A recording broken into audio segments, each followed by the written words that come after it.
Welcome back to Switzer. Now, for a variety of reasons, someone in a self-managed super fund might want to leave the fund. For example, a grown-up child might want to leave a family SMSF. So what are the capital gains implications, and can they be managed legally to reduce the potential tax slug? Philip Greca is the Executive Manager of the SMSF Technical and Strategic Solutions at Super Concepts. Philip, thanks for coming on the show. Thanks for having me, Peter. Now, I get this question a lot, mate, so I'd rather you answer it than me. As I say, my example, grown-up child wants to leave a self-managed super fund. Let's imagine the family have $2 million in there and the son may have $250,000 of it.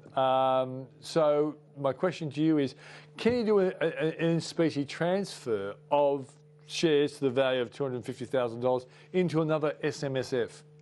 And there's nothing that precludes you doing certain assets. So one of the things that you do need to be conscious of is the rules do have restrictions about what assets you can move from one fund to another.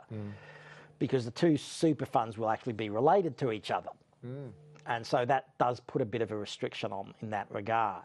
So you can do things like shares, you can do things like business property, but it is a CGT event, and that's something that you've got to be conscious of, because if you think of it, each fund is a separate taxpayer. And so what you're really doing is moving the asset from one taxpayer to another taxpayer, and that is a disposal and an acquisition.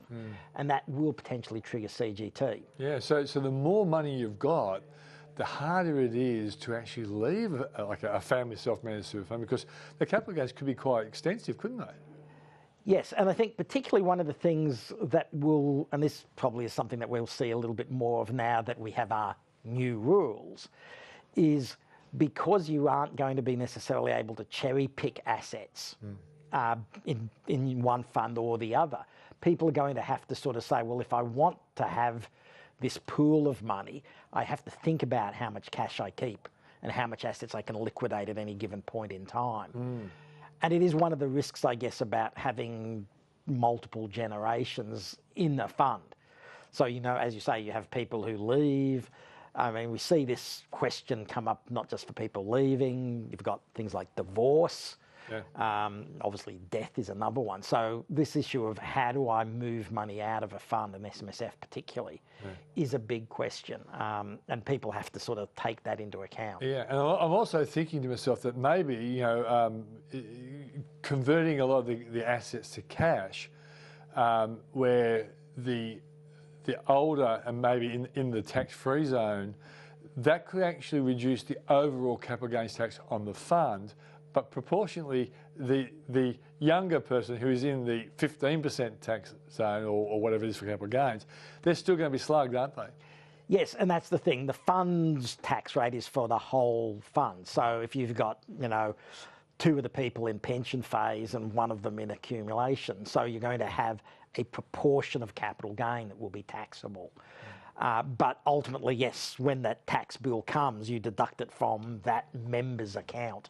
You don't deduct it from everybody's. Oh, one quick one, mate. For people who say go from an industry fund to another industry fund, when they come out, invariably the capital gains event associated there is kind of carried by the fund, isn't it, and sort of disseminated amongst all the other members.